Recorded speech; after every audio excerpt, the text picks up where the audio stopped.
Vamos então, pessoas, começar o nosso trabalho com ficar aqui, tentar me posicionar mais certinho hoje, hein, André? Gente, muito bom dia a todos. Hoje nós vamos falar sobre uma, muitas vezes, desprivilegiada área de estudo de língua portuguesa para concursos públicos, tá? Até mesmo porque eu vejo que alguns alunos sentem uma certa aversão à redação oficial. Isso para aqueles que já, de alguma forma, sabem do que se trata a redação oficial, porque também há muita confusão ainda entre o que vem a ser a redação oficial e a redação discursiva para um concurso público, né, gente? Por que eu falei que muitas vezes ela é uma área desprivilegiada? Em geral, na prova objetiva, com o que você se preocupa? Você se preocupa com essas três, né? Essas três repartições, essas três divisões dos conhecimentos de língua portuguesa. Os conhecimentos de gramática, conhecimentos de conceitos textuais e o conhecimento de redação oficial. Isso é o que aparece na maioria dos concursos, das provas de concurso. Não de todos. Alguns têm a sorte de não precisar ter que estudar redação oficial para algum concurso, né? Por que eu falo sorte? Porque é uma matéria ruim, é uma matéria difícil? Não, mas é porque você diminui um pouco, né? O escopo de estudo, aquilo que precisa ser estudado. Mas, gente, de fato, a redação oficial deve ser vista dessas três partes como a mais simples para o estudo da prova objetiva, tá? É o mais simples, costuma ser também um estudo mais ágil, mais otimizado, porque é mais voltado a conceitos, de uma forma geral, do que eu vou encontrar, por exemplo, na análise textual. Na análise textual nós não temos uma cobrança de conceitos, nós vimos isso, né? Nós pudemos acompanhar aqui em 2 encontros a parte de análise textual, e vocês viram que é necessário uma base de conhecimento para que você consiga reconhecer as subjetividades de cada texto proposto numa prova. Mas quando se trata da redação oficial, há um certo distanciamento, porque aqui nós temos algo muito objetivo, nós temos conceitos pré-definidos que nos servirão para analisar alguns textos também, né? Não vai ser só uma prova, por exemplo, e não vão ser questões que vão cobrar só as definições, só os conceitos. Muitas vezes você vai ter que analisar um texto baseado nisso, mas ainda assim é mais simples do que uma análise textual, infinitamente mais simples do que a análise gramatical, porque nós sabemos também que vocês estudam conceitos, definições gramaticais. Vocês já começaram as aulas de gramática? Sim? Então, pois bem. Mas vocês sabem que vocês são levados sempre a contextos. Vocês aplicam todo aquele conhecimento a contextos específicos que serão apresentados pela banca, certo? Mas bora lá, vamos entender antes de mais nada por que redação oficial é diferente da redação discursiva. Isso porque aqui eu tenho candidatos que já estudaram redação oficial e aqueles que estão tendo contato pela primeira vez. A redação discursiva é, de fato, quando você produz um texto, produz uma redação. Então, nós sabemos que alguns concursos cobram redação discursiva e, nesses casos, vocês vão aplicar, na produção de um texto, vocês vão aplicar todo o conhecimento acumulado teórico, de gramática, de conceitos textuais e também de alguns conceitos de redação oficial, porque a gente vai mesclar muita coisa aqui, vocês vão perceber hoje nesse primeiro encontro, tá? E a redação oficial, não. A redação oficial são normas, são pré-definições de como eu devo produzir um texto oficial. Ou seja, como é que eu vou me portar, eu enquanto agente público, eu enquanto servidor público, como é que devo me portar na produção de um documento que será produzido no âmbito da administração pública, seja ela direta ou indireta, beleza? Então, a redação oficial temos que ver dessa forma, como um conjunto de normas a serem seguidas, beleza? Aqui a definição tá um pouco semelhante com a que vocês têm no material. Hoje eu optei por trazer já uma parte conceitual, né, no material, e as questões, não somente as questões, como eu fiz lá nos nossos encontros de texto, porque aí você vai acompanhando, né, tudo aquilo que a gente for anotando aqui e for debatendo. Mas a redação oficial é a forma com que eu aplico o ato administrativo. O ato administrativo, ele é responsabilidade do agente público. E quando eu falo isso, você percebe a ligação que existe no estudo da redação oficial com o estudo de direito administrativo, por exemplo, direito constitucional também, em alguns pontos a gente vai reconhecer a vinculação desses estudos, porque para que haja o ato administrativo, eu preciso da redação oficial. Essa é a forma, é a maneira com que eu vou materializar o ato administrativo em uma das suas situações, ok? A redação oficial é comumente conhecida pela elaboração de correspondências ou expedientes, que são aqueles documentos usados no dia a dia do serviço público.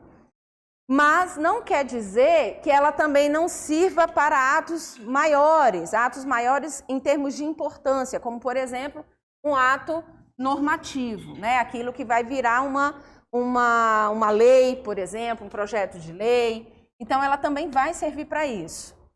Para nossa sorte, a maioria das provas cobram um entendimento geral sobre o que vem a ser a redação oficial e os pré-requisitos para que você consiga construir, consiga elaborar um documento oficial. Isso quando eu falo de expediente. Gente, reparem aqui que eu coloquei como sinônimos as palavras correspondência e expediente. Correspondência oficial e expediente oficial. Porque, de uma forma geral, as bancas, e isso porque aqui eu estou com uma turma que é misturada, né? Nós temos concurseiros aqui, concursandos, que é o termo do que eu mais gosto, que estão voltados para bancas diversas, porque nós temos aqui concursos diversos. Apesar do nosso foco ser o SEBRASP, como foi também nas aulas de análise textual, a gente tem que considerar que as bancas, as principais bancas do país, elas trabalham com esses termos como sinônimos, tá? Correspondência oficial ou expediente oficial, ok? A questão dos atos normativos não é tão cobrada, mas a gente vai poder falar disso com um pouco de mais propriedade, um pouco mais de profundidade, digamos assim, no nosso segundo encontro, ok? Beleza. Se isso aqui é a forma com que eu vou poder aplicar o ato administrativo, eu vou poder colocar em prática, e é um conjunto de normas, com o que eu tenho que me preocupar? Eu tenho que me preocupar com o manual de redação da Presidência da República. Vejam que eu já estou abreviando, mas estou aqui explicando para vocês o que significa, né? Manual de Redação da Presidência da República. Gente, vejam que eu acho uma certa incoerência, eu preciso aqui desabafar nesse ponto. Eu acho um pouco incoerente quando o concurso, às vezes, é local e cobra só o manual da Presidência da República como pré-requisito. Porque muitas vezes o documento que você vai usar em determinada localidade é diferente do documento que é determinado, que é definido pelo manual. Um exemplo é o ofício. O ofício que se trabalha na esfera, no âmbito federal, é diferente do ofício, pelo menos em termos de estrutura, não finalidade, tá? A finalidade do documento é a mesma. Mas enquanto estrutura, é diferente de um ofício que se usa aqui no Distrito Federal, tá? Para os servidores locais. Então, eu acho um pouco de incoerência quando se cobra só o manual da Presidência da República. Por outro lado, para nós concursandos, é bom, porque aí você só tem um manual, um conjunto de normas para estudar, com o qual se preparar, certo? Mas por que o manual da Presidência da República ele é referência em qualquer concurso público? Porque, além das estruturas dos documentos que serão produzidos, ele fala muito sobre o pré-requisito da documentação oficial.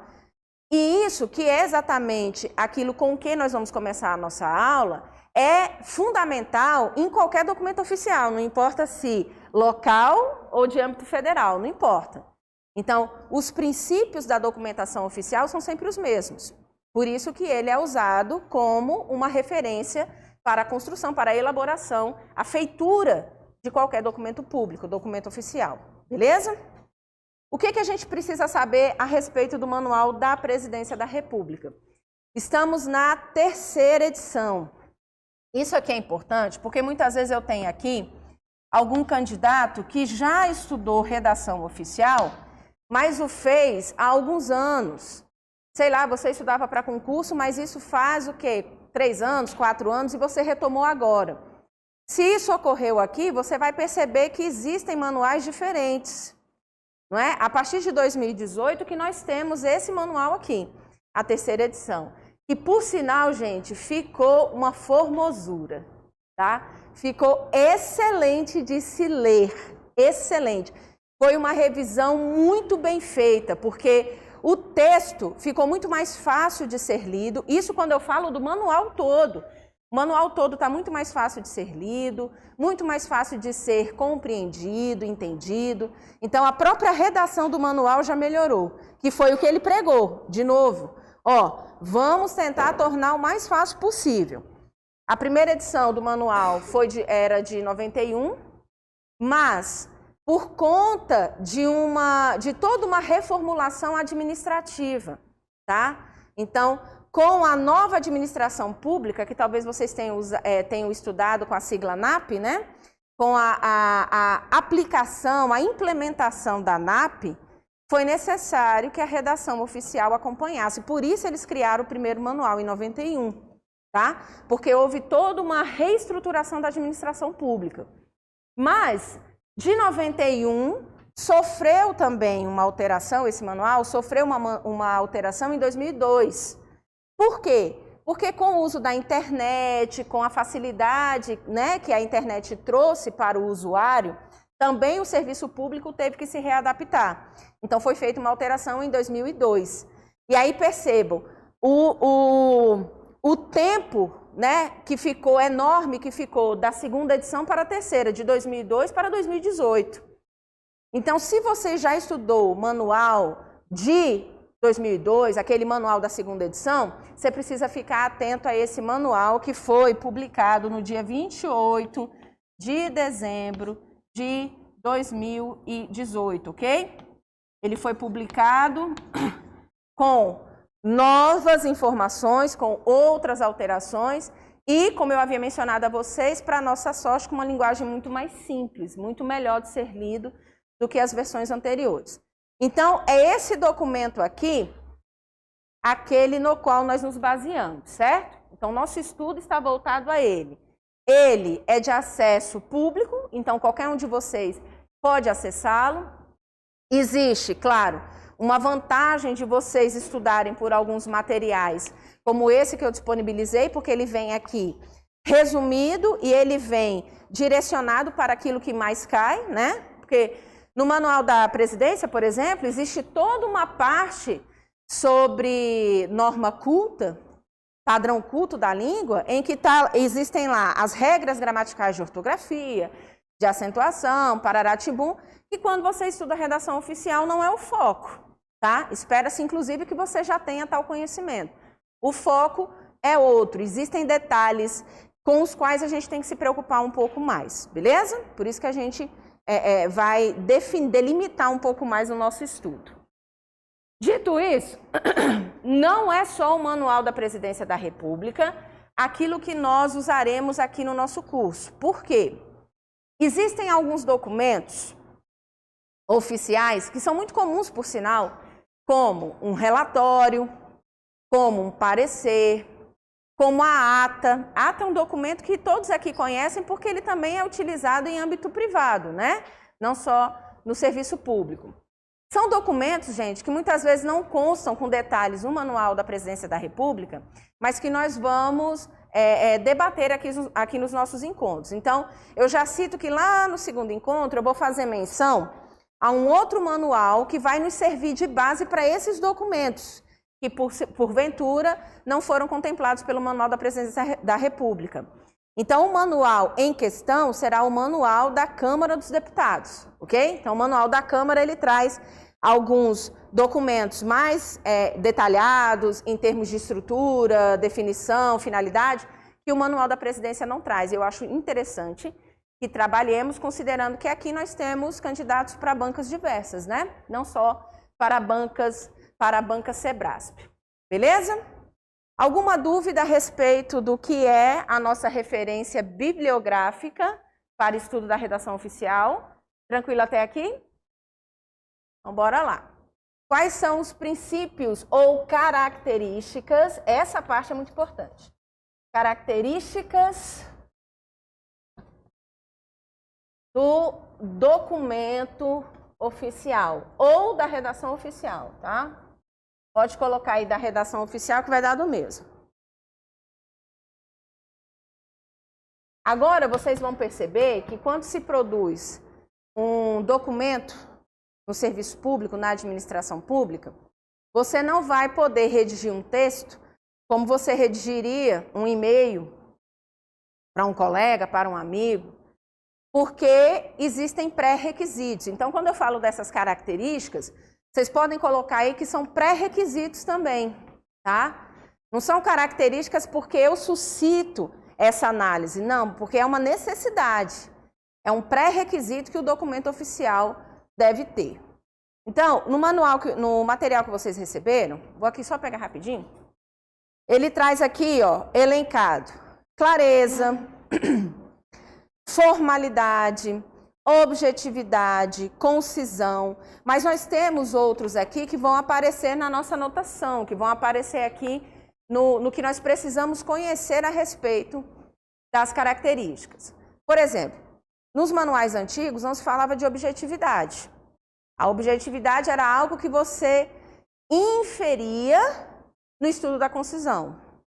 Não se falava claramente no manual sobre coesão e coerência, apesar de serem requisitos textuais, agora já aparece claramente no manual e antes não aparecia, tá? Eu sempre falei sobre isso nas minhas aulas, porque não adianta eu tentar produzir um documento oficial seguindo pré-requisitos e não me preocupar com coesão e coerência, ok? Mas vamos a um que a gente pode dizer que é um dos mais importantes, tá? Para a produção de um documento oficial. A clareza. O que torna um texto claro? É engraçado porque quando você pensa nesse pré-requisito, parece simples você entender o que é uma coisa clara. Algo que seja claro é aquilo que pode ser entendido só por mim ou pode ser entendido por mim e por vocês? Por todos.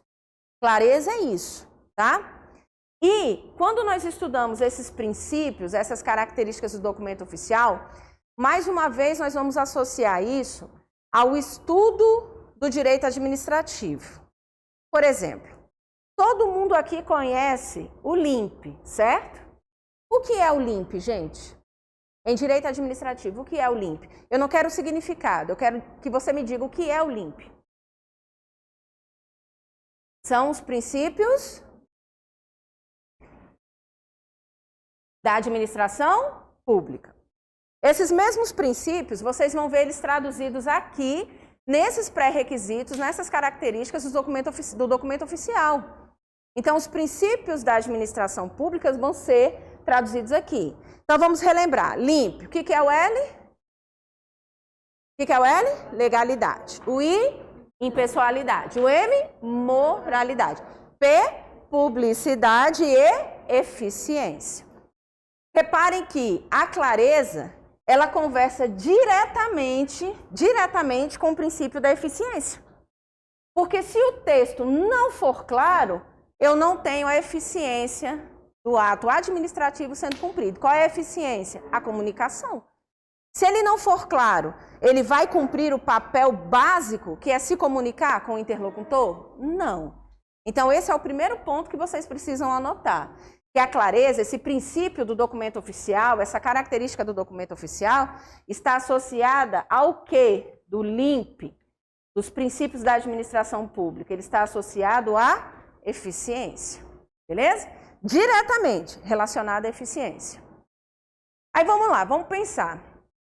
A clareza é essa característica que vai permitir a compreensão de todos do texto. Tá? Vai fazer com que o texto seja compreendido por todos. Se eu pensar dessa forma, pessoas, se eu pensar dessa forma, que o texto, para ser claro, ele não tem que ser claro só para mim, servidora do setor do qual ele sai, do qual o documento vai ser emitido, mas de qualquer um, ele também vai atender a outro princípio do LIMP. Qual é? Se ele não é, se a clareza não é voltada a um grupo de pessoas, mas a todos, ela não vai estar relacionada só à eficiência. Ela vai estar relacionada também à publicidade. Porque a publicidade, ela faz exatamente, ela prevê exatamente isso, que todos tenham a informação, não é? Todos tenham a informação daquele ato, então daquela informação pública ali, da administração pública. Claro, gente, eu não posso aqui deixar de mencionar, salvo os casos de documentação sigilosa. Existem esses casos? Existem, né? Existem casos em que não são todos que terão acesso. Mas aí você vê que é uma exceção à regra, porque a regra é que o documento seja público. Uma das mudanças importantes desse Manual da Presidência da República de 2018, a terceira edição, é porque agora se trabalha não mais com a necessidade de impressão de documentos. Não se trabalha aqui, ó, no manual, com orientações que visem a impressão de documentos. Porque existem documentos que são impressos, mas é minoria, é raridade. Existe hoje, na administração pública, um serviço eletrônico, sistema, na verdade, eletrônico de informações, que é o SEI. Então, o manual ele também foi editado para isso, para que as orientações sejam voltadas para essas informações que já são tramitadas por meio de uma intranet. Percebem? E não mais por meio de impressão de documentos. Então, quem faz uso, se por acaso aqui alguém já faz uso de documentação oficial, porque trabalha com isso, você sabe que a clareza e a publicidade, elas estão relacionadas, mas nem tudo se torna público. A regra geral é que o documento que seja produzido no SEI, no Sistema Eletrônico de Informações, seja público. A regra geral é essa. Existem critérios específicos para você classificar o documento como um documento pessoal, como um documento sigiloso. Existem critérios específicos, que, por sinal, quem trouxe foi a LAI, a Lei de Acesso à Informação, percebe? Então, esses critérios, eles precisam ser atendidos para que a informação seja sigilosa, seja pessoal, restrita, mas de uma forma geral ela tem que ser pública. Então, façam essa vinculação, porque as recentes questões de redação oficial têm cada vez mais associado os princípios da redação oficial com os princípios da administração pública. Então, lembre-se que a clareza está voltada tanto para a eficiência quanto para a publicidade. Beleza? Então, vamos lá. Já sabemos que para o texto ser claro, nós temos que conseguir, né, que todos entendam. É a inteligibilidade do texto que garante essa classificação de texto claro. Por isso, é importante nós sabermos o que deve ser evitado. O que eu devo evitar para que o texto seja claro? Vamos lá. O que evitar?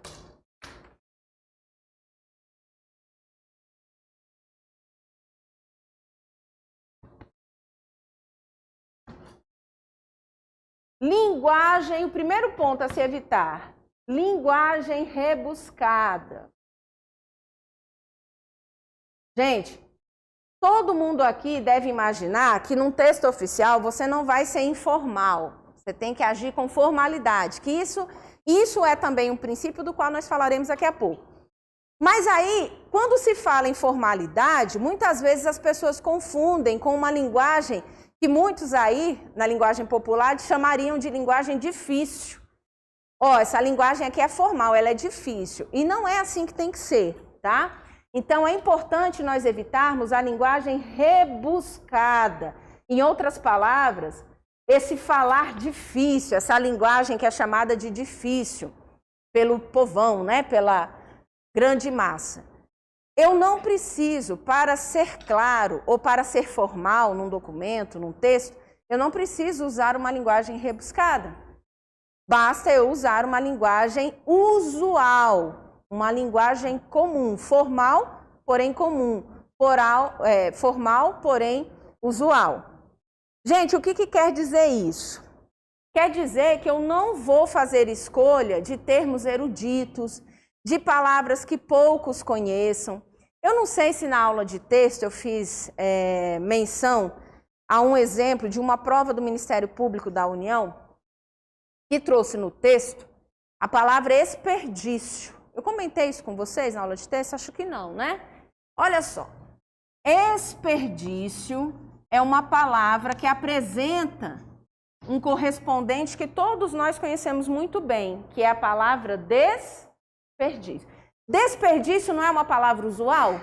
É uma palavra usual. Ela é informal? Desperdício é informal? Não, mas é usual, porque você percebe que todo mundo usa com muita facilidade, com muita propriedade a palavra desperdício. Mas desperdício não. Desperdício significa aproveitar algo, um aproveitamento, já que desperdício é não aproveitar, certo? Então, se eu desperdício, eu deixo lá a torneira ligada, né? Jorrando água. Eu estou desperdiçando água porque eu não estou aproveitando adequadamente a água. O desperdício é o contrário, é o aproveitamento. Aí vocês já imaginaram, se eu produzo um documento oficial dizendo que solicitamos que todos os participantes do curso em questão façam uma anotação dos principais tópicos para desperdício do conteúdo a ser ministrado ao longo do evento. Gente, para que eu vou usar a palavra desperdício se eu posso usar aproveitamento? Não é muito mais usual? E aproveitamento é informal? Não. Essa é a diferença. Quando eu falo que aqui a linguagem, eu vou evitar uma linguagem rebuscada, eu quero uma linguagem simples, é exatamente porque eu quero usar palavras que sejam usuais, que sejam de uso comum, sem necessariamente entrar em informalidades, sem usar gírias, tá? Sem usar neologismos. Eu não vou usar neologismo, eu não posso usar neologismo num texto oficial. Todo mundo aqui trabalha bem, entende bem o que é um neologismo? Esse neo aqui vem de novo. Novo quer dizer criar um vocabulário para atender a um determinado contexto. Nós fazemos isso com certa frequência em língua portuguesa. No dia a dia, às vezes, a gente cria uma palavra para atender aquele nosso contexto. Para a linguagem corriqueira, a linguagem falada, não há problema algum. Só que na linguagem escrita, a gente tem que ter muito cuidado, principalmente quando se trabalha com a documentação oficial. Então, eu não posso considerar neologismos numa documentação oficial, num documento oficial. A mesma coisa vai valer para regionalismos. Regionalismo, não posso, tá? Usar uma expressão que seja típica de um local, porque isso não vai atender a clareza. Só os moradores, por exemplo, daquela localidade vão entender, os demais não. Ou pelo menos podem não entender, beleza? Então são pontos que a gente tem que o quê? Tem que evitar. Professora, eu vou evitar o estrangeirismo? Palavras de língua estrangeira? Não, não é algo que você vai evitar, mas é algo que você pode usar com restrições, tá? Então, aqui em relação ao estrangeirismo, eu vou até citar aqui, tá? Estrangeirismo. Mas você vai colocar com restrições. Uso com restrições. Eu só vou citar aqui naquilo que deve ser evitado, porque eu quero que você se lembre que não é uma coisa que deve aparecer sempre no seu texto, que deve aparecer com frequência no seu texto. Ah, professora, mas há situações que não há como evitar. Sim. Imaginem, por exemplo, um documento que vai falar sobre a compra de equipamento para a área de TI, a área de tecnologia de informação de um órgão.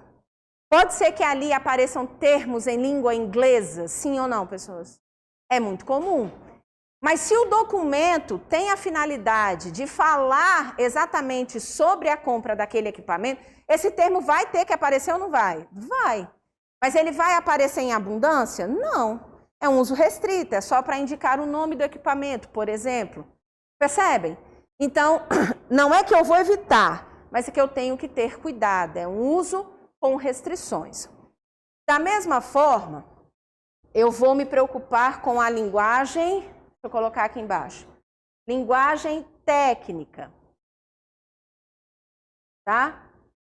Isso aqui é semelhante ao estrangeirismo. Não é que eu vou evitar, mas eu vou usar com restrições. Uso com restrições.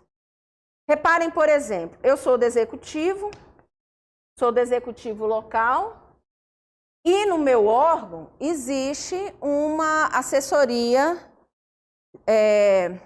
jurídico-legislativa para nos atender sempre que há dúvida a respeito de alguma nova proposição, de uma norma técnica, de um manual. Então, o meu setor produz atualmente 3 manuais diferentes, então a gente sempre tem que submeter a análise da assessoria jurídica legislativa. Aí veja, essa assessoria, quando ela emite um parecer, quando ela responde a uma solicitação de análise nossa, ela usa linguagem técnica própria da análise jurídica, sim ou não? Sim.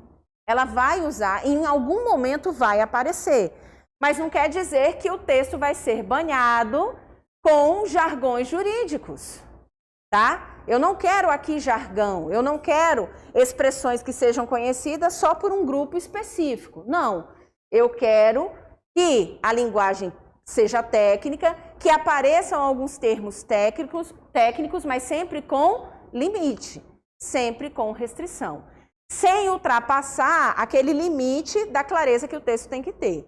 Então, lembre-se, nesses 2 pontos aqui, ó, estrangeirismo e linguagem técnica, eu posso usar? Posso, mas sempre com restrições, tá bom? Elas podem ser usadas, mas com restrições. Aí, é claro, eu comecei citando o que eu devo evitar, porque é muito comum as pessoas se preocuparem, o que eu não devo fazer, né? Quando eu vou produzir esse tipo de documento, o que eu não devo fazer? Agora, o que nós, para atendermos ao princípio da clareza, o que nós temos que privilegiar? O que deve ser feito?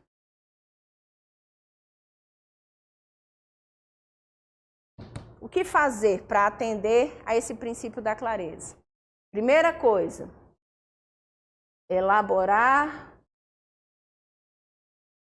períodos curtos. Aqui eu estou usando só períodos, mas você pode estender esse raciocínio para as orações também. O ideal é que você faça, né, que você construa períodos e orações que sejam o mais curto possível, tá? O mais curto possível. Mas veja que não é um curto que possa atrapalhar o princípio da clareza. Vocês se lembram? Pior que eu tenho aqui tantos alunos jovens que eu não sei se vocês vão ter vivido na prática esse momento, essa fase. Alguém se lembra da linguagem de telegrama? Né? Nós temos aqui algumas pessoas que talvez se lembrem. Aquela correspondência telegrama, como ela era cobrada por caractere, então ela saía caro, né? Se você falasse demais. Você tinha que ir economizando ao máximo, mas ficava aparecendo aquela linguagem de índio, sem conectivo, sem preposição, sem conjunção, sem nada, para você economizar. Você não pode produzir o período curto e a oração curta dessa forma, porque aí você pode levar você pode não atingir o princípio da clareza. Então, você tem que ter muito cuidado. É um período e uma oração curto, mas que continue sendo claro, que traga a informação, ok? Outro ponto importante, usar ordem direta na oração. Tá?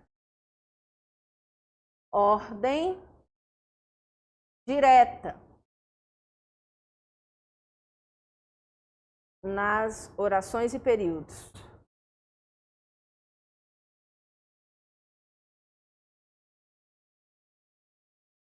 Gente, isso aqui é muito importante mesmo, porque além de você, usando a ordem direta, você possibilitar que o texto seja mais facilmente entendido, compreendido, você dificilmente incorrerá em erros de pontuação.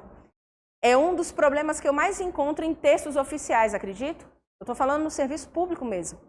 De receber alguns documentos preparados, produzidos por servidores públicos que já passaram por isso aqui que vocês estão passando agora, já estudaram redação oficial, e que mesmo assim na prática, muitas vezes, não aplica tudo aquilo que estudou. Quem já viu isso? Da prática ser diferente da teoria, não é? E muitas vezes o servidor ele produz um texto com erros de pontuação, erros de regência, erros de concordância, por não obedecer a esse comando simples. Se ele usasse a ordem direta da oração, provavelmente ele não perderia a concordância de um verbo, tá? Não perderia uma pontuação que deveria ter sido usada e não foi, percebe? É claro que naquele momento ali ele não está sendo avaliado, né? Diferente da prova, mas mesmo assim pode pegar mal. Eu já vi servidor sendo chamado por chefe imediato, um grupo de servidores, para serem informados de que eles passariam por uma oficina de língua portuguesa, por conta da quantidade de erros produzidos nos documentos. Vocês já pensaram que é isso? É constrangedor, não é? É constrangedor o grupo ser chamado, olha, vai ser necessário uma oficina aqui porque estão ocorrendo muitos problemas com a produção dos documentos. Já pensou? Isso lá na Advocacia Geral da União. Já pensou? Um grupo de... Então, assim, você pensa, não é avaliado, mas pode pegar mal, pode causar constrangimento. Então, isso para vocês é um ponto importante, não só para você saber como produzir o texto oficial já enquanto servidores, como isso também é uma orientação para vocês que vão fazer redação discursiva, né? Então, não sei se vocês já tiveram aulas aqui de produção de texto, mas essa é uma das orientações primeiras, de se manter o texto em ordem direta para você não apresentar erros de gramática ou qualquer tipo de problemas quanto à clareza do que você escreveu, tá? Outra indicação importante, ó, manter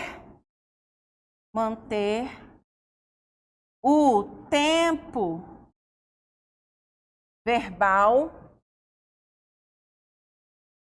Eu vou colocar tempo e modo verbal, que eu acho que fica mais completo. Ó, manter tempo e modo verbal nas sequências argumentativas. De uma forma geral, isso aqui quer dizer que você tem que tentar não mudar. Então, você começa a construção do texto fazendo uso de um tempo e um modo verbal, e mais à frente você vai fazer uma alteração. Por exemplo, você começa com pretérito perfeito, e mais à frente você faz uso do futuro do presente. Quer dizer, esse tipo de oscilação nos tempos verbais não é algo interessante. Então, sempre que você puder manter esse tempo e esse modo verbal nas sequências argumentativas, isso vai permitir uma clareza maior do seu texto. Ok? Coloquem aí, gente, para ficar mais claro para vocês, coloquem aí que é evitar misturar os tempos verbais, porque isso não vai ser bem-vindo, tá? Na produção de texto. Talvez você, candidato, sabe tudo, sabe chão, que já estuda muito para concurso público, esteja preocupado com essas colocações que eu faço aqui, mas não se engane, porque a questão de redação oficial, ela não cobra só conceito. Então, ela pode cobrar a questão da seguinte forma. Ela produz um texto, um fragmento de texto, às vezes um parágrafo, e pede para você, candidato, julgar se aquele parágrafo pode estar no documento oficial. Já viram questões assim? Quantos aqui já viram? Fragmentos em que a banca fala, analise os fragmentos seguintes e veja e julgue certo ou errado quanto à manutenção dos pré-requisitos e a possibilidade de ingressarem, de estarem contidos num documento oficial. Essa redação é extremamente comum, principalmente para o SEBRASP, que é a banca com a qual mais nos preocupamos aqui hoje. Se você não considerar esses conceitos, pode ser que você erre na sua análise desses textos. Então, cuidado. Muitas vezes a gente está estudando para um tópico de língua portuguesa esperando só um determinado tipo de cobrança. E não é assim que vem acontecendo. As bancas, elas vão evoluindo, elas vão mudando também a sua forma de cobrança, tá? Todos esses conceitos que estamos vendo, eles vão ser importantes na análise do texto, quando você tiver que analisar um texto para a redação oficial, beleza? Seguindo aqui, eu não podia deixar de mencionar, vou colocar como último ponto o que fazer, né? Usar linguagem simples. Usar linguagem simples e usual.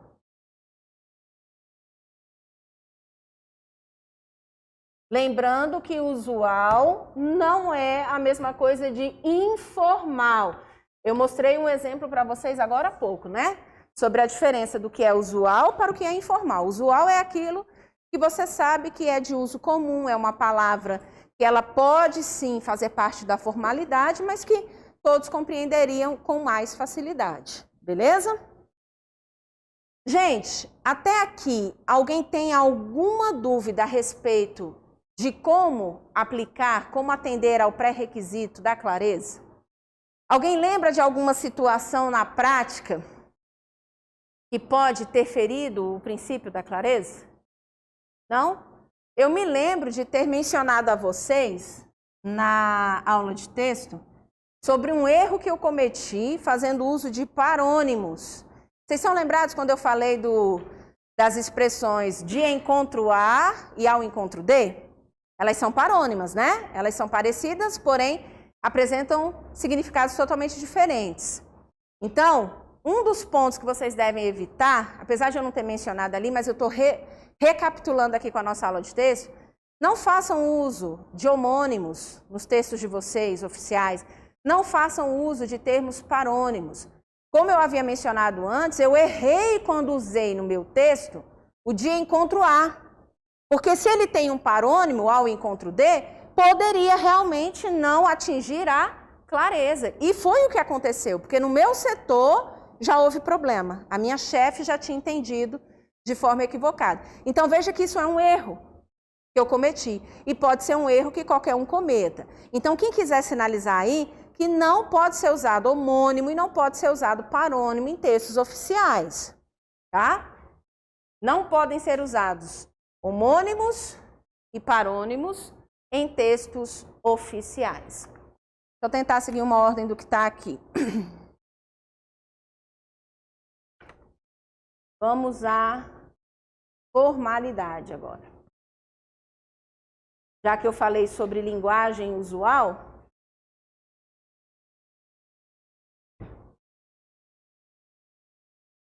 vamos à formalidade. Beleza, todo mundo colocou essa observação, né? Não fazer uso de homônimos, não fazer uso de parônimos em textos oficiais, porque isso pode fazer com que você não atinja a clareza, que é um princípio básico, que é um pré-requisito de um documento oficial.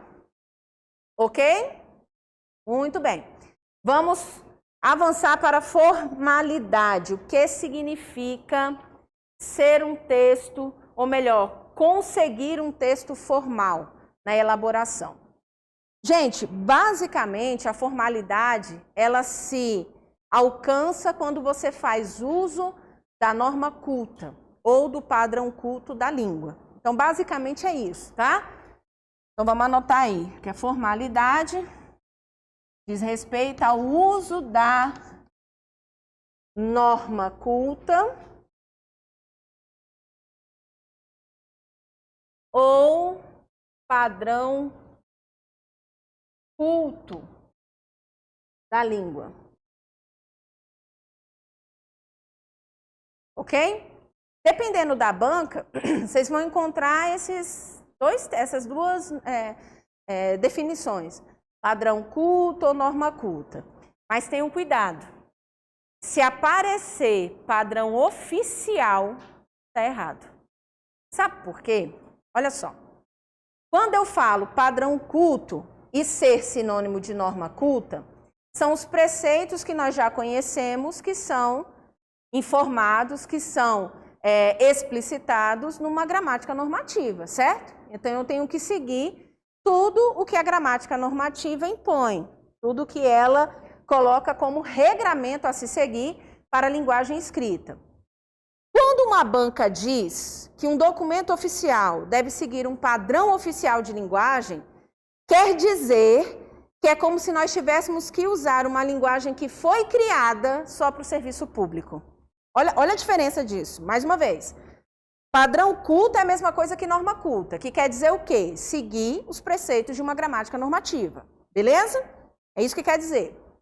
Se a banca disser que é para ser usado um padrão oficial, é como se, em outras palavras, ela estivesse dizendo assim, ó, foi criado um padrão de linguagem para redação oficial, para documentos oficiais, documentos do serviço público. Você só pode usar esse padrão. É como se fosse uma linguagem, sabe? Uma linguagem técnica criada, uma linguagem administrativa, criada só com essa finalidade. E está errado. Está errado porque não existe uma linguagem criada para ser usada no serviço público. Então, por favor, coloquem isso, façam essa sinalização, porque isso aparece demais em concurso público. Padrão oficial quer dizer uma linguagem própria para o documento oficial, e está errado. Padrão oficial quer dizer uma linguagem própria para o serviço público, e está errado. O manual não fala sobre isso. Padrão oficial quer dizer uma linguagem própria para o serviço público. Está errado. Não existe, pelo manual da Presidência da República, não existe isso. Mas viram como as bancas, elas podem trocar uma palavra ou outra para induzir o candidato ao erro? Porque existe essa definição aqui, né, gente? Essa nomenclatura. Padrão culto. Aí ela tira o culto, bota oficial e leva você a pensar que aquilo ali está certo, quando na verdade está errado. Todo mundo anotou? Se aparecer padrão oficial, quer dizer uma linguagem própria, e isso é errado. Não existe isso na redação oficial. Ok? Tranquilo? Sim? Vamos seguir. Gente, então, ó, se eu faço uso da norma culta, de certa forma eu já estou atendendo ao princípio da formalidade. Aqui, a gente tem que revisar também aquela questão que foi dita sobre a linguagem simples. Não é porque eu vou ser formal que eu tenho que usar uma linguagem rebuscada, termos eruditos, nada disso. Eu vou buscar ser o mais simples possível na construção do meu texto, tá bom? Uma das coisas que vai levar em consideração atingirmos a formalidade é o emprego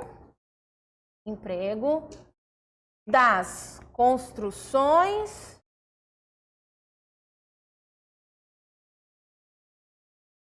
linguísticas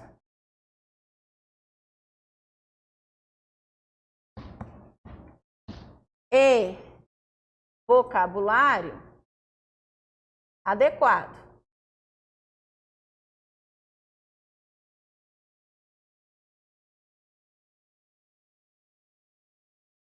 Tá? Então, dependendo da forma como você use a construção linguística ou como você use o vocabulário, tá? Você pode ferir o princípio da formalidade, porque esse emprego, o emprego dessas construções, tem que ser um emprego adequado, tá?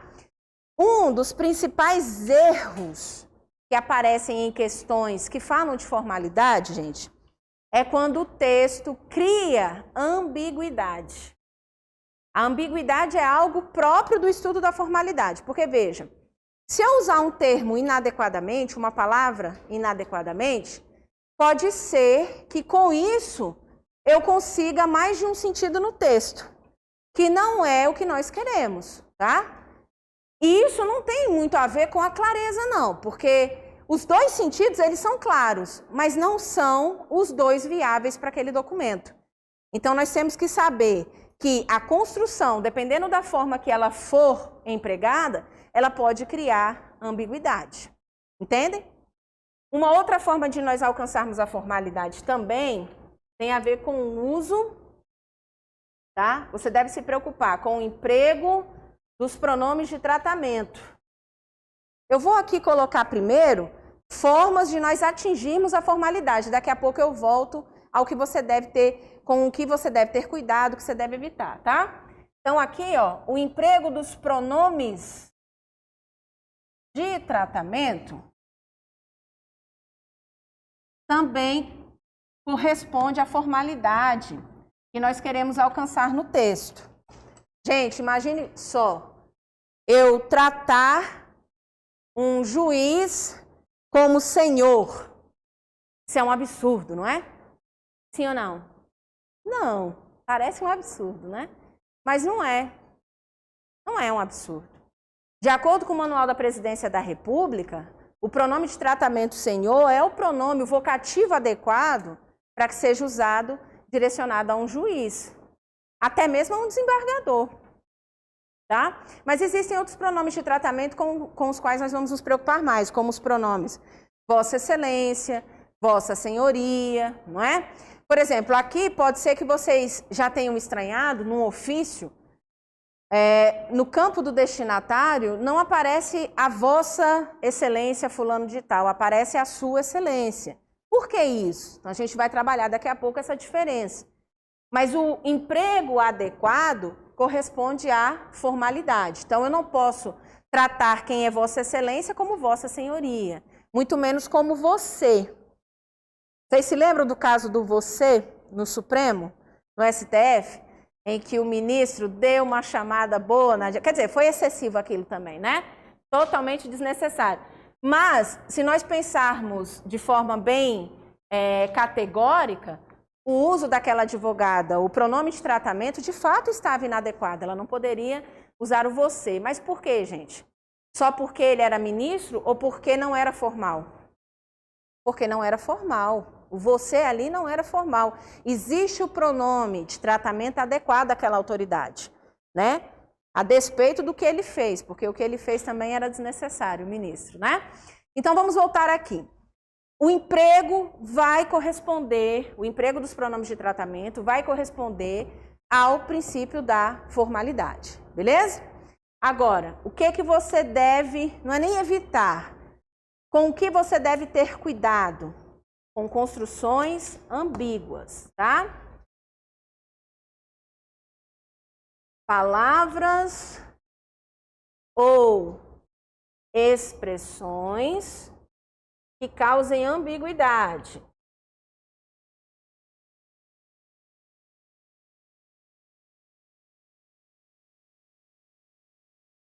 Gente, todo mundo é tranquilo sobre Está tranquilo sobre o que vem a ser ambiguidade? Todo mundo aqui sabe o que é ambiguidade? Ambiguidade é duplo sentido, né? Duplo sentido. Algo que nós víamos muito em algumas músicas. Hoje em dia, por exemplo, não existe mais algumas músicas com duplo sentido. Ela mostra o sentido que ela quer ter e não vê problema para isso, né? Problema de quem está ouvindo. E muitas vezes tem que ouvir cada coisa que só Jesus, né? Mas um forrozinho, é muito comum você encontrar um termo ambíguo, né? Para a música ser divertida, isso é típico do forró, por exemplo. Para a música criar aquele humor que é tão característico do gênero, né? Do tipo musical. Mas bora pensar, falando assim de estruturas textuais, porque é isso aqui que nos interessa, né? Nós estamos falando sobre produção de texto. Gente, os pronomes possessivos de terceira pessoa, seu, sua, seus e suas, são perigosíssimos para criar estruturas ambíguas. Já repararam nisso? Como muitas vezes nós usamos esses pronomes e criamos estruturas com mais de um sentido? Se eu disser, Maria, Pedro chegou com o seu filho. De quem é o filho? De novo, Maria, Pedro chegou com o seu filho. Quem é o filho? Alguém quer arriscar? Não dá para saber. Nessa estrutura não dá para saber. Maria, Pedro chegou com o seu filho. O filho é de Pedro ou o filho é de Maria? Não dá para saber. Posso desconstruir a ambiguidade? Posso, invertendo posição ou trocando o pronome. Eu posso dizer, Maria, seu filho chegou com Pedro. Vamos ter clareza de que o filho é de Maria, sim ou não? Se eu disser, Maria, Pedro chegou com o filho dele, desfizemos a ambiguidade, sim ou não? Sim. Então, nós temos que ter muito cuidado com o uso dos pronomes possessivos de terceira pessoa, pois é comum que eles criem casos de ambiguidade, tá? Casos de ambiguidade. Mas não é só pelo uso de uma palavra ou outra que eu posso criar uma estrutura ambígua. Às vezes a construção sintática, da forma como ela é colocada, por exemplo, se ela não seguir na ordem direta, se ela antecipar alguma expressão, pode ser que ela torne a estrutura ambígua. Para nós praticarmos, e veja que isso mais uma vez é necessário, porque às vezes vocês vão julgar textos e a banca vai querer saber, esse texto pode estar num documento oficial? E você vai ter que procurar se há ambiguidade ou não, porque se houver ambiguidade, aquele texto não serve. Peguem aí o material de vocês, há uma questão para vocês treinarem exatamente isso, tá? Lá na página, deixa eu mostrar a página. 20... Ui, cadê a página? Página 15.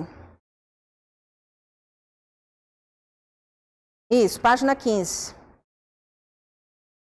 Na página 15, nós temos a questão número 3, que é uma questão que não vem aí com referência de prova, porque ela não é de uma prova de concurso específica de redação oficial, mas que trabalha isso. Olha só. A frase isenta de ambiguidade, defeito textual, que deve ser evitada em qualquer documento oficial é. Então, vocês vão analisar isso aí para mim. Vocês vão ter 2 minutos para analisar essa questão. Lembrando que se eu estou procurando a frase isenta de ambiguidade, quase todas são ambíguas. Então, fica mais interessante aí essa análise. Só uma não é. 2 minutos para vocês julgarem.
Já temos alguma opção aí?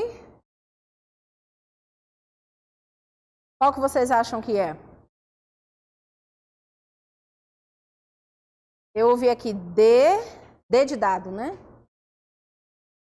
D de dado. Já ouvi aqui C. Mais alguém? B de bola. Alguém acha que pode ser a A? Alguém acha que pode ser a A? Não? Ninguém acha que é a A. Alguém acha que é a E? Ó, já temos aqui alguns que acham que é a E. Então, ninguém acha que é a A, né? Aí tá todo mundo assim, ai meu Deus, vai ser a A. Não, não é a A. Mas eu vou analisar uma a uma, seguindo a ordem aí. Vamos lá. Pessoas, leiam com calma a letra A e observem que essa primeira estrutura que começa com por e um verbo no infinitivo, ela é usada para indicar causa, motivo. Toda vez que eu uso por e um verbo no infinitivo, por gostar, por querer, por não sei o quê. Sempre que eu uso essa estrutura, eu represento aí uma sentença, uma oração que vai indicar causa ou motivo de alguma coisa, tá? Em outras palavras, agora falando no contexto da gramática, tem-se aí uma oração subordinada adverbial causal reduzida de infinitivo. É o que nós temos aí. Só que você só vai lembrar dessa estrutura, porque o nome é muito comprido, né? Então, você só vai lembrar dessa estrutura. Por e verbo no infinitivo indica causa. Olha o que ela fala. Por buscar de maneira excessiva a perfeição, até nas tarefas mais banais, o responsável pelo registro de processos advertiu duramente o funcionário. Aqui existe ambiguidade. Adivinhem no quê? De quem é o motivo? O motivo é do responsável pelo registro? Ele advertiu porque ele busca de maneira excessiva, né? Ou ele advertiu duramente o funcionário porque o funcionário era excessivamente perfeccionista.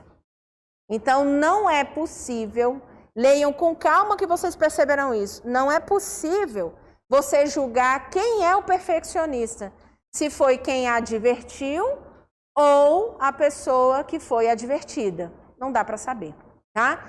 Então, por que essa estrutura provavelmente criou essa ambiguidade? Porque ela está na ordem direta ou inversa? Inversa. Provavelmente, se ela tivesse sido construída na ordem direta, nós não teríamos esse problema na leitura, beleza? Todos entenderam, então, a ambiguidade dela? Não se sabe quem é o perfeccionista, se foi quem advertiu ou se foi a pessoa advertida. Beleza? É ambígua. Letra B. Ao fazer discursos, habituara-se a observar o semblante dos ouvintes. Eu vou interromper aqui para vocês observarem que nós temos um indivíduo aqui que aparece em duas situações. Quem faz o discurso é a mesma pessoa que se habituou a observar. Tranquilo até aqui? Todos conseguem ver que é o mesmo indivíduo? Então, quem fazia discursos também é a pessoa que habituara-se a observar o semblante dos ouvintes, que assim julgava. Quem julgava? Quem é que julgava? Era a pessoa que observava, sim ou não? Exato, porque vocês concordam comigo que para haver o julgamento, primeiro há uma análise ou uma observação, sim ou não? Então vamos a esse ponto, porque nós temos vários verbos aqui e nós temos que achar o agente, o sujeito de cada verbo. Então quem fazia discursos, quem observava e quem julgava, tudo aí era a mesma pessoa. Beleza até aqui? Muito bem. Que assim julgava, espelhava as emoções que vivenciavam. O verbo vivenciavam, no plural, nos leva facilmente a perceber que quem vivenciavam as emoções eram os ouvintes. Concordam, pessoas? Porque o verbo está no plural. Então, quem vivenciavam essas emoções eram os ouvintes. O verbo no plural nos leva a perceber isso. Tranquilo? A dúvida poderia pairar no verbo espelhava. Quem é que espelhava as emoções? Era a pessoa que observou ou o semblante dos ouvintes? Aí é uma questão de semântica. Quem é que pode espelhar uma emoção? É a pessoa que observou ou o semblante dos ouvintes? O semblante. Então faça uma seta, porque esse é o verbo mais problemático dessa estrutura. O espelhava se refere ao semblante dos ouvintes. Então, quem fazia o discurso, quem observava e quem julgava era uma pessoa só. Quem espelhava as emoções era o semblante dos ouvintes. E quem vivenciavam essas emoções eram os ouvintes. Essa é a resposta. Ela é isenta de ambiguidade. Ela só requer um trabalho rigoroso de análise textual, de referência, né? A gente foi buscando a referenciação, mas ela não é ambígua. Um aluno uma vez falou assim: professora, mas aquela pessoa que fez o discurso, ela não podia espelhar as emoções? Não, porque fala aí de quem são as emoções. Emoções que vivenciavam. Então, de quem eram as emoções? Dos ouvintes. Se as emoções eram dos ouvintes, é possível nós pensarmos que aquela pessoa que fazia o discurso, ela tinha como espelhar essas emoções? Sim ou não, pessoas? Não. É uma questão de semântica e de referenciação. Por isso, essa é a nossa opção. Ela é a única que não é ambígua. Beleza? Mas eu sei que agora você está, meu Deus, por que a C é? Por que a D é? Por que a E é ambígua? Vamos lá julgar. Na letra C, o deputado tinha interesse pessoal na causa dos habitantes da vila. mas conteve o entusiasmo. Quem é que conteve? O deputado. Porque se eu pensar que fossem os habitantes, aí não seria conteve. O verbo aqui estaria no plural, certo? Quem conteve foi o deputado. Mas conteve o entusiasmo para inibir qualquer frustração de suas expectativas. De quem eram as expectativas? Do deputado ou dos habitantes? Não dá para saber. Não dá. Coloquem aí uma setinha de suas para as duas palavras. Suas frustrações, da forma como está aqui, gente, tanto pode ser do deputado, como pode ser dos habitantes da vila. Ok? Pode ser de qualquer um. Se você disser assim, professora, mas se quem conteve o entusiasmo foi o deputado, as expectativas não eram deles? Não, pode ser que ele não quisesse frustrar as expectativas dos habitantes. Não dá para saber, está ambíguo mesmo. Ok? Alguém que marcou a letra C ainda tem dúvida de por que ela é ambígua? Quer que a gente debata mais? Não? Vamos na letra D, que também foi a opção de alguns de vocês. O recém-eleito porta-voz do grupo, que já havia feito... Circula esse que, que já havia feito uma consulta formal à procuradoria, resumiu em poucas palavras os obstáculos a serem superados. Gente, o problema está nesse que. Vocês já entraram em pronome relativo nas aulas de gramática, sim ou não? Sim? Que bom. Então aqui fica fácil de a gente falar sobre isso. Repare que esse que, ele recupera uma informação. Entretanto, o que é um termo, um pronome relativo invariável e muito flexível, porque ele consegue alcançar qualquer tipo de palavra. Pode ser um ser, pode ser uma pessoa, pode ser um animal, não pode? Pode ser uma coisa. Ele é muito versátil. E nessa construção, eu tenho dois referentes que podem corresponder à oração que foi iniciada por esse pronome, porque a oração diz que já havia feito uma consulta formal à procuradoria, mas quem já havia feito? O porta-voz, o recente eleito porta-voz ou o grupo? Percebe? Então, os dois referentes são esses, ó, o porta-voz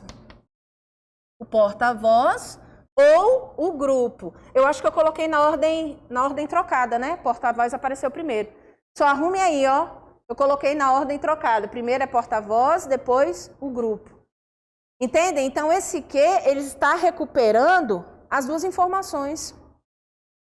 Gente, se eu falasse bem assim para vocês. O namorado de Patrícia, vírgula, que mora em Brasília, vírgula, chegará hoje. Quem é que mora em Brasília? Olha o início da construção. O namorado de Patrícia, vírgula, que mora em Brasília, vírgula, chegará hoje. Quem é que mora em Brasília? O namorado ou a Patrícia? Dá para saber? Não dá. Posso resolver essa ambiguidade? Posso. Eu poderia dizer o namorado da Patrícia, o qual, que aí você saberia que é o namorado. Se fosse a Patrícia, eu usaria a qual. Dá ou não dá para desfazer? Dá. Mas nessa construção, provavelmente nós teríamos que evitar a oração para que não houvesse ambiguidade. Porque, veja, tanto o grupo é masculino singular, quanto o porta-voz é masculino singular. Então, não vai fazer diferença, por exemplo, eu trocar esse que por o qual, certo? Não vai fazer diferença, porque o qual atenderia aos dois. Então, para desfazer essa ambiguidade, o nosso trabalho seria maior. A gente teria que eliminar aqui essa construção, provavelmente eliminar a oração, transformar a oração num termo nominal, para que não houvesse ambiguidade. Beleza? Mas está ambíguo? Tá, porque está encontrando os dois referentes. Vamos à letra E, que é a última, né? Na letra E, eu acho que é o mesmo problema, ó. Coube a mim apresentar a parte inicial do relatório. Circula o quê? Coube a mim apresentar a parte inicial do relatório, que me prontifiquei a revisar. O que eu me prontifiquei a revisar? Foi o relatório ou foi a parte inicial?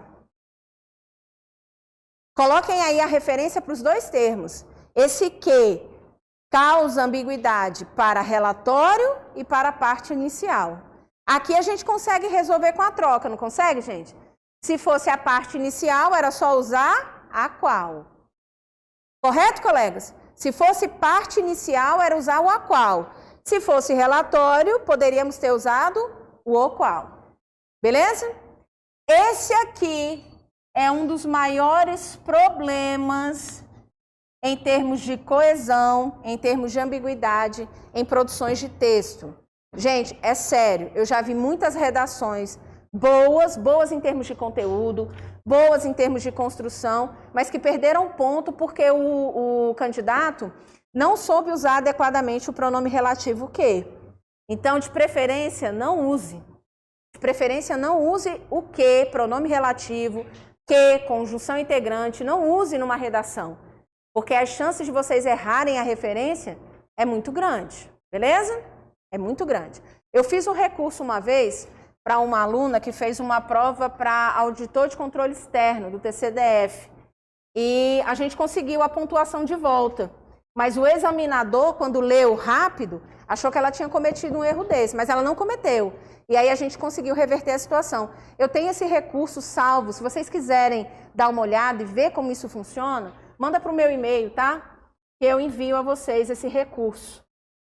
A candidata, ela teve o erro retirado, né? E ela subiu 2 ou 3 classificações por causa da pontuação. Bom, né? Quando consegue se mudar. É bem legal o recurso que a gente fez.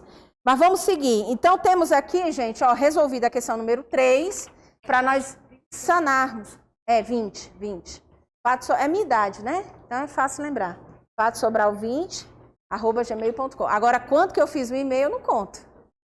Beleza? Então, ó, temos aí uma questão para vocês praticarem.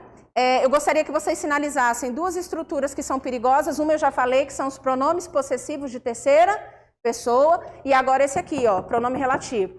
São 2 estruturas perigosas para quem vai produzir um texto, tá? Ou para concurso público, ou um texto oficial, você já servidor público. Beleza?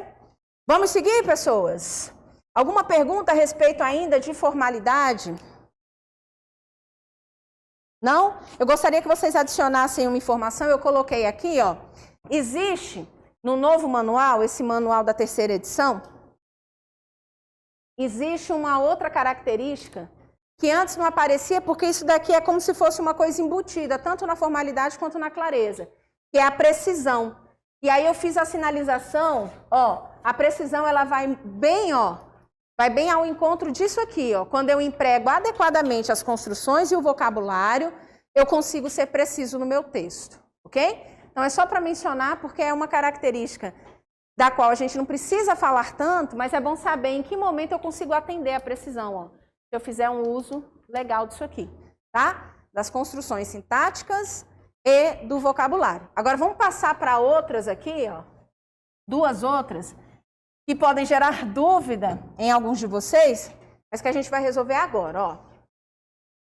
Antigamente, quando eu falo antigamente, antes de 2018, antes dessa 3ª edição, o manual não fazia menção à objetividade, claramente, não fazia. Era como se nós pensássemos na objetividade quando nós falássemos do vocabulário. Gente, pense comigo, se a objetividade, agora claramente no manual, é um pré-requisito, eu posso usar conotação? Posso usar conotação no texto oficial? Não. Porque a conotação é quando eu uso o valor subjetivo da linguagem. Se eu tenho que ser objetivo, eu tenho que usar sempre a linguagem literal. Sempre. Sempre. Mas é importante que saibamos o seguinte. Objetividade hoje no manual e concisão são coisas diferentes, tá?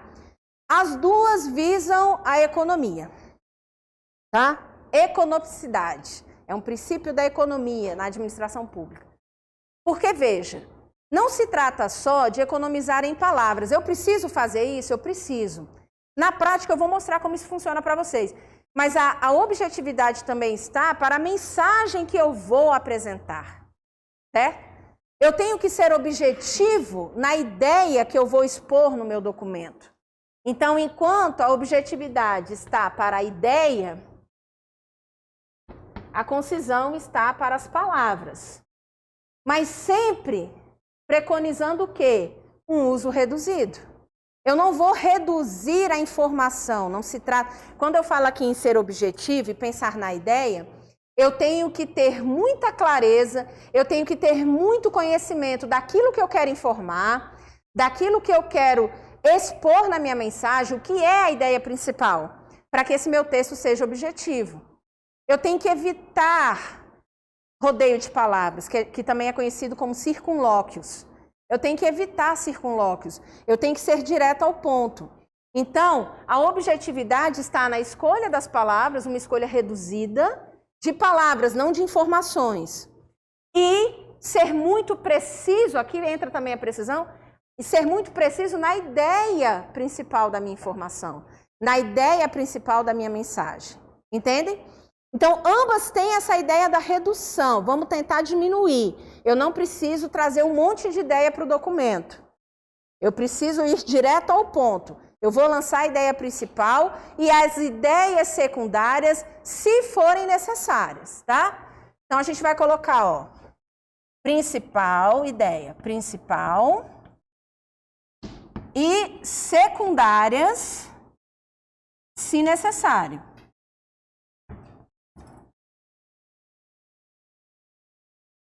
Ah, professora, como assim, se necessário? Uma informação não vai ter sempre a principal e as secundárias? Gente, às vezes não. Imagine, por exemplo, um setor, num órgão, um setor de manutenção, que quer informar ao órgão como todo, vai informar por meio de ofício circular, tá? Ele vai informar que vai haver uma manutenção no sistema e por isso ele vai ficar inativo de hora a hora, por exemplo, de 8 ao meio-dia. Gente, não vai haver informações secundárias, ele vai direto ao ponto, ele vai dizer, informa-se que no período de tal e tal hora o serviço vai estar inativo, pois o sistema passará por algumas alterações, passará por manutenção. Ponto. Existem informações secundárias aí? Não. Só a informação principal, que é informar sobre a inatividade daquele sistema em determinado período. Percebe?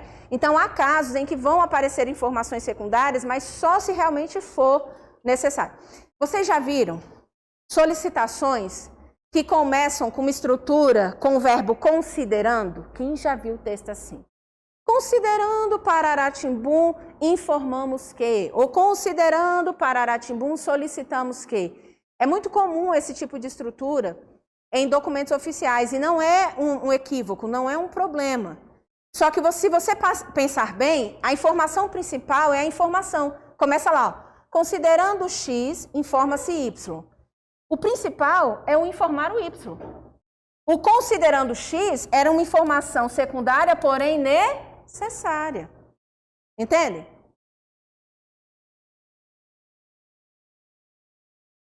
Sim, nós vemos em muitas alterações, mas é muito comum também quando você solicita análise de algum documento, ou solicita análise de algum projeto, é muito comum aparecer essa estrutura do considerando. Porque no considerando, nessa estrutura de considerando, você consegue elaborar vários parágrafos citando muitas vezes legislações que são necessárias, né? Para depois você fazer o pleito de fato. Então, é só para que vocês observem que quando eu quero ser objetivo, muitas vezes eu vou ter só a ideia principal, como eu falei agora da manutenção lá do sistema. Eu não vou ter informação secundária. Às vezes elas aparecem se necessário, mas tentar ser o mais objetivo possível na mensagem que você quer transmitir, ok? Palavras, aí nós temos aqui, ó. Evitar orações. Não é proibido, eu não estou dizendo aqui que é proibido você fazer uso de orações. Mas se você consegue transformar aquela oração numa estrutura nominal, é muito melhor que você transforme aquela oração substantiva, por exemplo, numa estrutura com um sintagma com um substantivo, com um núcleo substantivo. Vou dar um exemplo prático para vocês. Imaginem que eu quero solicitar a análise de um documento. Aí eu falo lá, solicita, digamos que eu já coloquei uma informação secundária, foi necessário. Considerando o X, solicita-se que esse setor, porque é o que está recebendo, né? A gente viu isso lá na análise de texto. Solicita-se que essa diretoria faça análise do pleito, Paraná, ou faça análise do documento Y, Z. Gente, não fica muito mais conciso se eu disser solicitamos a análise do documento Z? Sim ou não? Sim ou não, pessoas? Solicita-se que esse setor faça análise. Solicitamos a análise do documento. Ponto. É ou não é mais conciso? É. Então, ó, se eu consigo evitar as orações e usar estruturas nominais, é muito melhor. Eu atendo ao princípio da concisão, tá? E vou garantir que aquele processo administrativo que está acontecendo ali seja mais célere, beleza? Escrevam isso, evitar orações e preferir estruturas nominais. E preferir estruturas nominais.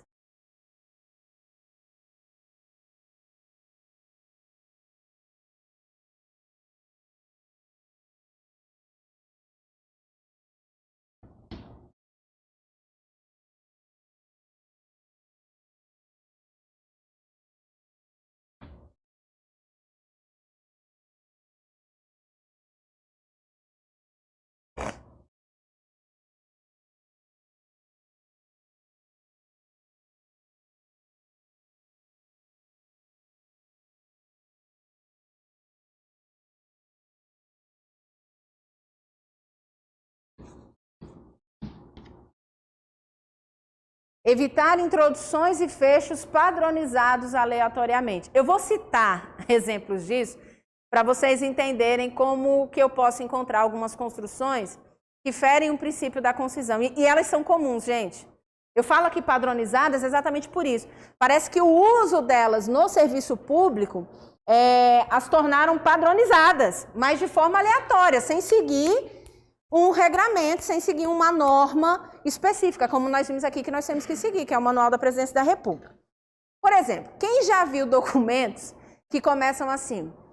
Vimos por meio deste informar que. Quem já viu isso? Não é uma introdução a documentos, a textos muito comum, muito padronizado? Está errado. Está errado porque fere o princípio da concisão. Para que você vai falar? Vimos por meio deste, quando você fala deste é o documento. Gente, se não foi por meio dele, foi por meio de quê? Telepatia? Não foi, então você não precisa dizer isso. A pessoa está lendo o documento, você precisa dizer que foi por meio dele? Sim ou não, gente? Não. Sabe o que eu vejo? Olha uma desnecessidade. Eu vejo em alguns documentos do SEI.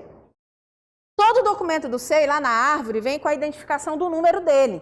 Então, ó, basicamente é assim, tá aqui, ó, o número do processo, tá aqui a árvore de andamento, né? Você consegue ver o andamento desse processo, os documentos que já foram inseridos.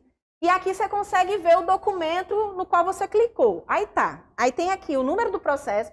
A pessoa vai fazer um despacho, que seria uma resposta ao ofício inicial, ao documento inicial. Aí ela coloca aqui, processo.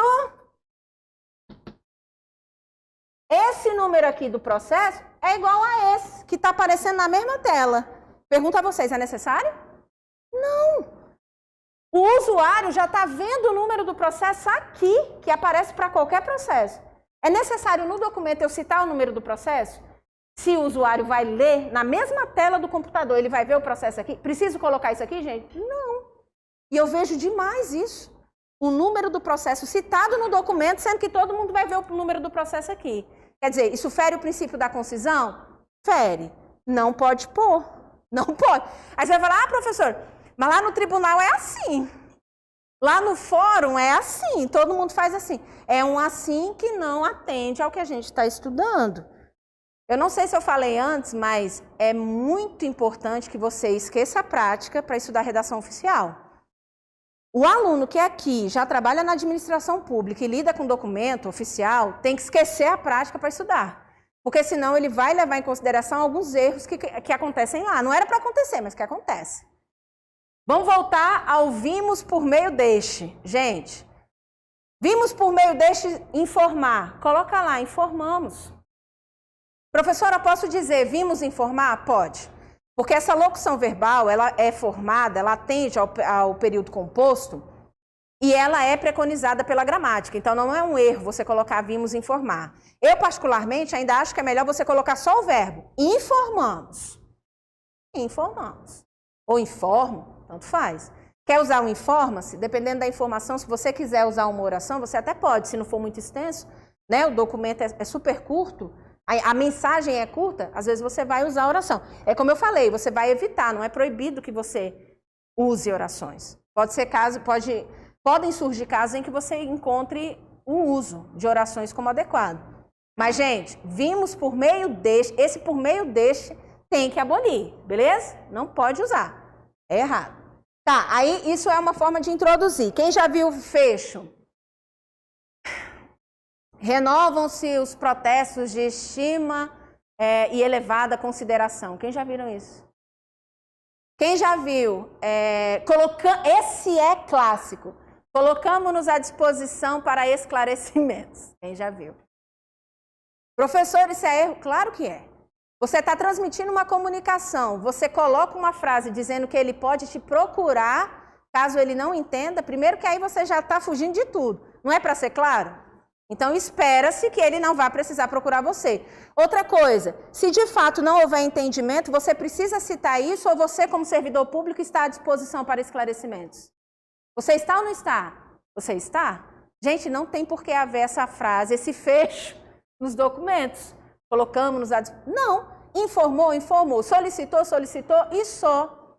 Se houver dúvida, pode ter certeza, o outro agente vai procurar você e vai tirar essa dúvida.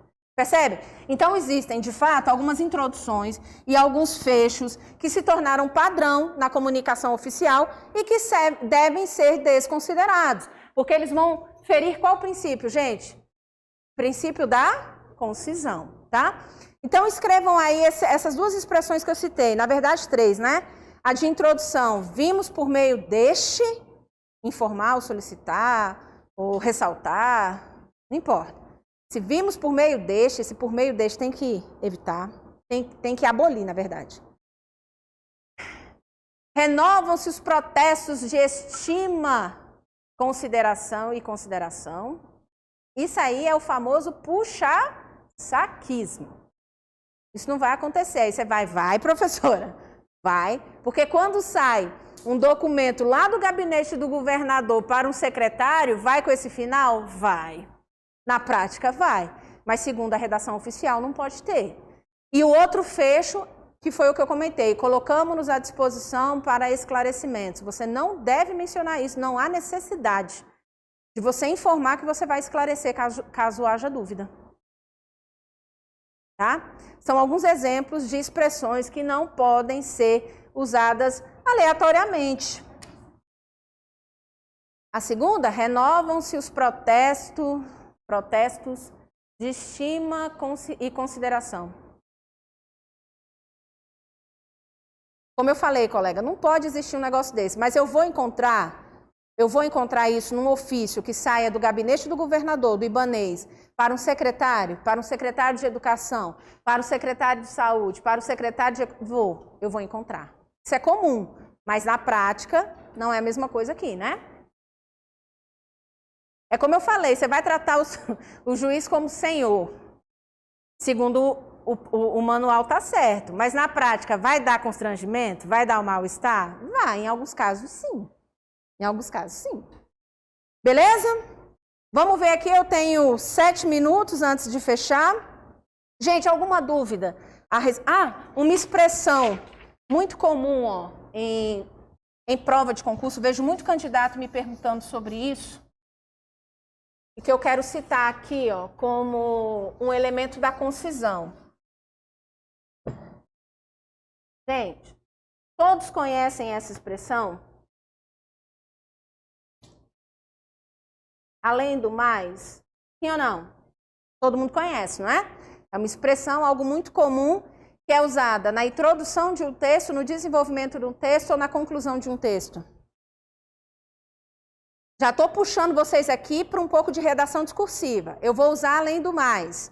Introduções, desenvolvimento ou conclusão? Basicamente no desenvolvimento, né? Basicamente é onde eu vou usar. Só que além do mais, é igual a além disso, que já economiza um pouquinho, não economiza? Sim ou não? É igual. Além do mais, além disso. Porque quando eu falo do mais, eu estou trazendo mais informações a respeito do que eu disse. O disso é um elemento anafórico. Então, eles são sinônimos. Só que isso tudo é igual a isso. Ademais.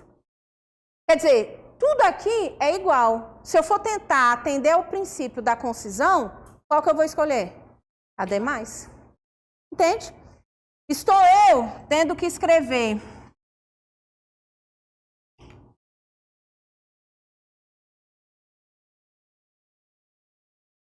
em anexo. Professora, mas isso está errado, isso não existe. Primeiro, existe, não é errada, porém não serve na redação oficial. Eu acho que a gente tem que separar bem isso. Tem muito candidato que às vezes coloca na cabeça, em anexo é errado. Não existe erro gramatical com essa estrutura. Ela é legitimada, ela existe gramaticalmente. E é, olha a vantagem, invariável. Eu coloco em anexo sempre do mesmo jeito que funciona. Só que na redação oficial, sinônimo desse, eu tenho anexo. Adivinha qual que serve para a redação oficial? Anexo. Mas por quê? Ah, porque veio um teórico e diz que é assim. Não, é uma questão de inferência. Se existe um princípio de concisão em que eu devo economizar as palavras, eu não vou usar em anexo, eu vou usar o termo anexo. Gramaticalmente fica um pouco mais puxado? Fica. Vocês sabem por quê? Porque anexo é um adjetivo variável. Eu vou usar anexo, anexa, anexos ou anexas a depender do substantivo com o qual ele se liga. O em anexo é invariável. Então, assim, de fato, o em anexo é mais fácil, mas não serve para a redação oficial, porque eu tenho o anexo, que tem o mesmo valor significativo. Entendem? Então, não é que ela está errada, não vou usar nunca. Colega, você vai mandar um e-mail para um familiar enviando as fotos do passeio. Você ficou responsável pelas fotos do passeio. Aí você vai enviar para a família. Gente, estou enviando as fotos em anexo. Algum problema? Não, não é um documento oficial. Ele está mandando um e-mail para os familiares dele. Tudo isso aqui que nós estamos vendo são regras para a produção de documentos no âmbito da administração pública. Entende? Posso usar o em anexo lá? Posso. Vou mandar um documento oficial dizendo que as fotos do relatório e da diligência estão em anexo? Não, as fotos estão anexas. As fotos da diligência estão anexas ao relatório. Anexas, porque eu preciso usar esse adjetivo. Entenderam? Então, muito cuidado com o trabalho da concisão. Quando você for analisar um fragmento de texto, para saber se ele está atendendo a um princípio da concisão, vocês vão ter que observar isso. A estrutura pode ser reduzida? Pode. Eu posso trocar a oração por uma estrutura nominal? Posso. Tudo isso tem que ser visto no fragmento. Beleza? Sim ou não, pessoas? Muito bem. Alguma dúvida a respeito de objetividade, concisão? Não? Só uma pergunta. Formalidade. Ela está relacionada com qual princípio da administração pública? Vamos voltar ao LIMP. Formalidade. Está para qual princípio do LIMP? Legalidade, sim ou não? Também. O que mais? Eficiência, também? Pode ser. Vou dizer os dois. E esses dois aqui? Objetividade e concisão. Se for para relacionarmos com o LIMP, quais que vocês veem relacionados? Impessoalidade não está aqui, não. Ainda não. Eficiência. Se eu sou objetivo, eu sou eficiente, eu vou causar economia de tempo na administração pública, sim ou não? Beleza.